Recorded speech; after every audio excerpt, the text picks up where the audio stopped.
How's everybody doing? My name is Anthony Brian Logan, and today we got to talk about a crazy police-involved shooting that happened in Nashville, Tennessee on Friday, March 12th, 2021 at right around 9 a.m. Central Time. Now, I got to back up a little bit here to explain to you the whole situation just so we're on the same page with each other. Now, an officer is just riding around doing his normal thing and, nice Friday morning, and he comes across this black 2015 Camaro. Now, I guess he runs the plates for some reason. I'm not really sure why. But the plates come back as the owner having 6 drug warrants for his arrest. So he pulls the car over, and rather than the owner, a male being in there, it's a young lady by the name of Nika Hobart. So I'm not sure what happens in between pulling the car over and her getting out, but there's videotape we'll get to in a minute of her being outside of the car, and everything looks pretty chill. She's smoking a cigarette, talking on the phone with her mom, texting or whatever. Everything's pretty chill as the officer is going through her bag, right? Now, at a certain point, officer finds something in the bag. I'm presuming it's drugs, cocaine, weed, or whatever. He finds drugs in the bag. And at that point, it's time to go to jail, put your hands behind your back. But Nika Hobart does not want to put her hands behind her back. She wants to evade, and that's when things go totally left. So let's go ahead and get into the clip. After the clip, I'll talk about what was done there. Then I'll give you the rest of my 2 cents, my deep detail analysis, and then I'll wrap it on up with a nice bow on top. So without further ado, let's go ahead and roll it. All right, so right here, everything's all right. She's on the phone, like I was saying, got the cigarette. Everything seems to be okay. They got the black Camaro. He's going through the bag. So everything's all right now, but let's see how things progress. Yeah, come on.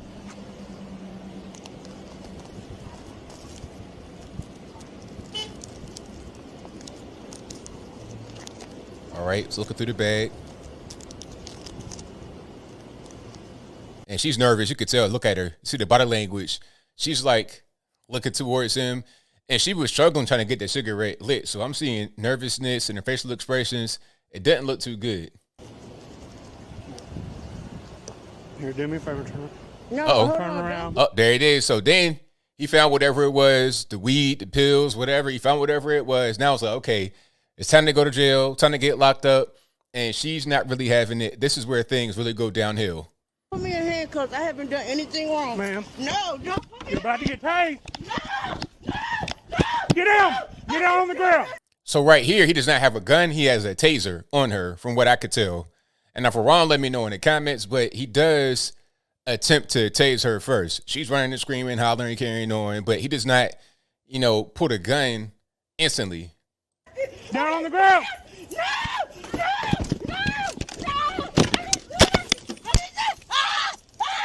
So now she's inside the car, which is extremely dangerous because she could have a gun, a knife. It could be another person in the car hiding. It could be whatever in that car. She could drive off, hit him with the vehicle.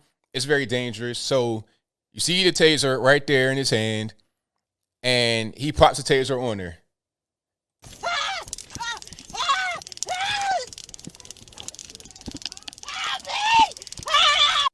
Now she's screaming and hollering, but the taser ain't doing nothing, really, because she's still able to move. Like, usually when you get hit with a taser, you just kind of seize up and you fall over, but she's moving like ain't nothing going on. She's pretty much eating that taser like it's nothing. So it's ineffective. Now you got to put the taser right on her because the leads weren't working. Now you got to put it right on her. And whenever you hear somebody resisting and say, I ain't do nothing, you already know what time it is. They're trying to fight. Step out. Ma'am, put the Now she has a gun. gun down. Put the gun down.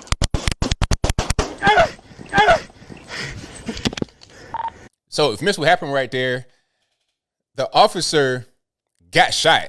Like right here when he's on the ground, he got shot. That's why he's on the ground. And, he got shot, but he also returned fire and shot her. 22 shots fired. Shots fired. 2-4, 13, keep that code 3. Now, if you heard the little clicking noise right there that I just heard, that's the gun that she threw out of the car right there on the ground. That's her gun that she threw out after she just shot the officer. And like I said, she just got shot, but she was able to start the car. So she got tased, that didn't do nothing. Got shot, that didn't do too much. She's still able to get in the car and start it and drive off. 23, I'm hit. So this kind of underlines a point about needing a lot more than just a taser or a guidance counselor or whatever it is. It's a different angle of the same situation from the dash cam. So you have the body worn camera that the officer had on him, and you also have his car's dash cam right behind the scene. So this is a perfect angle.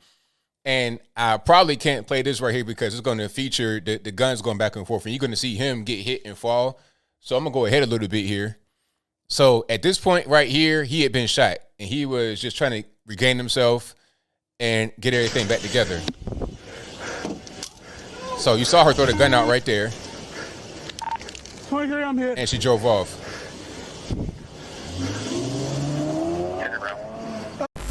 So you saw that, you heard that. Now that's crazy. That's totally crazy. But this underlines the reason why you need more than a taser.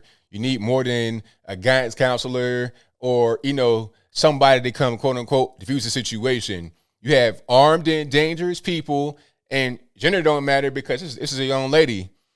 She and not necessarily in the greatest physical shape, but it don't matter because she got that gun and she shot the officer.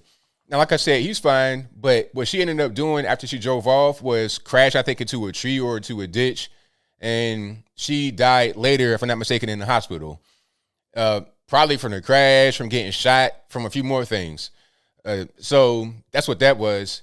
But the mother came out and said that she wants answers. She never done anything to anybody, and she's always been pretty good. And, how did it turn from a traffic violation to being pulled over to now she's shot and she's been killed? Now, I can understand the mother wanting some answers about what happened to her daughter, but, if you're looking at the video, just being honest, it's pretty clear what's going on. The officer was being cool. He was just doing his job. Okay, you got this Camaro where the owner had 6 warrants, all for drugs. All right, so whoever is driving that needs to go to the penitentiary or at least a jail or something to figure out what's happening.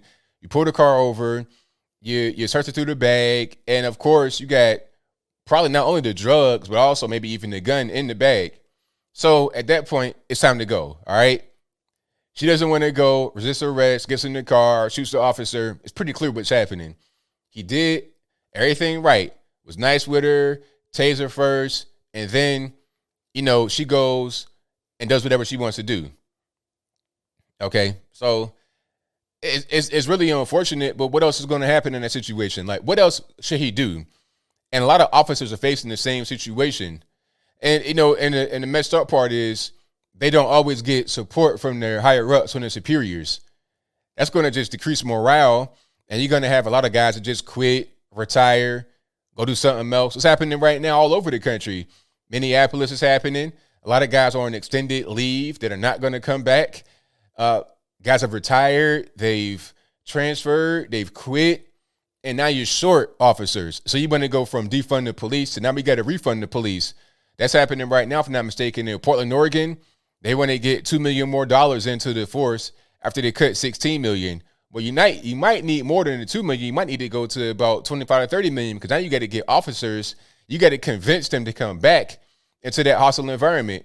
If I quit before it got as bad as it is right now, why would I come back for less money? It doesn't make any sense at all. Now you got to, rather than trying to defund the police, you got to go back. If you defund the police, you got to go back and refund them. Now, Tennessee is not a defund the police type state. Nashville is not quite like that either. If I'm not mistaken, if I'm wrong, let me know in the comments. Nashville may be kind of a liberal area, but you got to put it in context. We're still in Tennessee. We're not a liberal area, not me because I don't live in Nashville, but Tennessee in general. You don't really have liberal areas here in the state like you do in California or New York or Illinois or somewhere like that. This is not that kind of party. We're still in Tennessee. So it's relatively liberal. So we're not on the whole defund the police wave.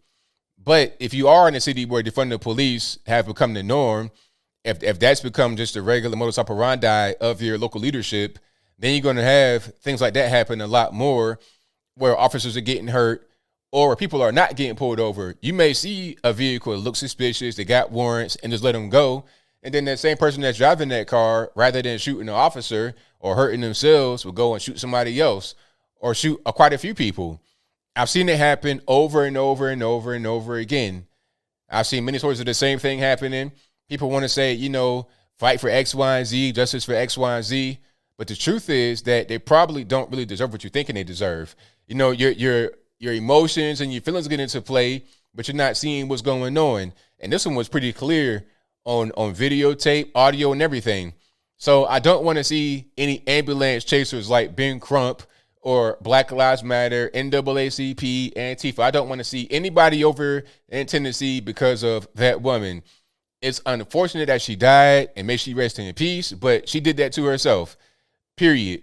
If you would have just cooperated and not grabbed the gun and shot the officer, maybe you might still be living. But I think I'll leave that right there for now. And what say you? Do you think that was a justified shooting from the officer? If that's your viewpoint, let me know why in the comments below. Do you think it was not justified? If that's your viewpoint, let me know why in the comments below. I'm not sure anybody could see that videotape from body-worn camera and dash cam and then not see what I see, that the police officer was totally in the right to do what he did. He did everything right. Well, maybe he probably slipped when he let her get that bag and run away, but he probably didn't expect it. Probably had his guard down. But this is why keep your guard up at all times. Always have your guard up. Never let anybody just, do whatever. And some may say, are you being RoboCop, Judge Dredd, all this, that, and the third? But that's how you got to be, because it's life and death out there. And it can happen so quickly. Moment's notice. Everything could be going fine. She's cool. All of a sudden, you go from 0 to 100 real quick. From 0 meaning everything is all right. Hello, officer. Thank you. Yes, sir. No, sir. To now I'm shooting you. So you got to be on point, and you got to make sure they don't put you in a dangerous situation, getting back behind the wheel, possibly grabbing the gun. And you got to assume anybody you pull over could be dangerous. So if people that are being pulled over cooperate and the officers are cool, then it could be a good exchange. But when the person that's getting pulled over wants to act up, then things could go the wrong way. But whatever your thoughts are, please let me know in the comments below. And that's all I got to say for this video. If you like what you heard, please comment, rate, share, and subscribe. Peace.